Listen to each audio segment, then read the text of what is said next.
ఒక్కప్పుడు భారతదేశంలో రత్నపురి అనే గ్రామం ఉండేది.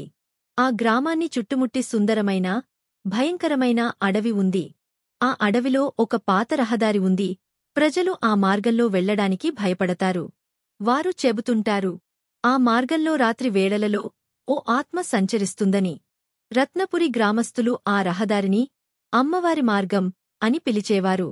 ఆ మార్గానికి ఆ పేరు రావడానికి ఓ భయంకరమైన కథ ఉంది.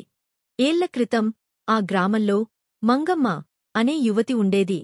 ఆమె ధనిక కుటుంబంలో పుట్టినా హృదయపూర్వకంగా గ్రామ ప్రజలను ఆదరించేది. ఒకరోజు మంగమ్మ తండ్రి వేరే ఊరికి వెళ్లగా కొంతమంది దొంగలు మంగమ్మను అపహరించడానికి గ్రామంలోకి చొరబడ్డారు. మంగమ్మ అడవిలోని రహదారిలోకి పరుగెత్తింది. అయితే ఆ దొంగలు ఆమెను అక్కడే చంపేశారు. తర్వాత రోజున గ్రామస్థులు ఆమె శవాన్ని ఆ రహదారి పక్కనే కనుగొన్నారు. ఆ రోజునుంచి అక్కడ భయంకర సంఘటనలు మొదలయ్యాయి.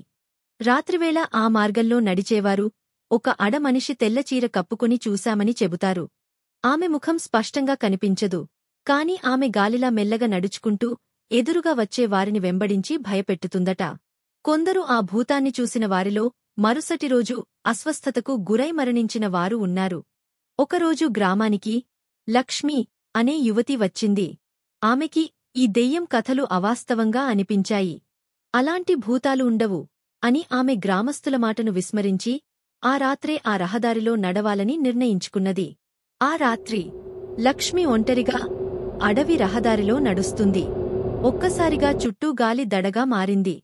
చెట్ల కొమ్మలు కదలడంతో లక్ష్మి ఆగి వెనక్కి చూసింది.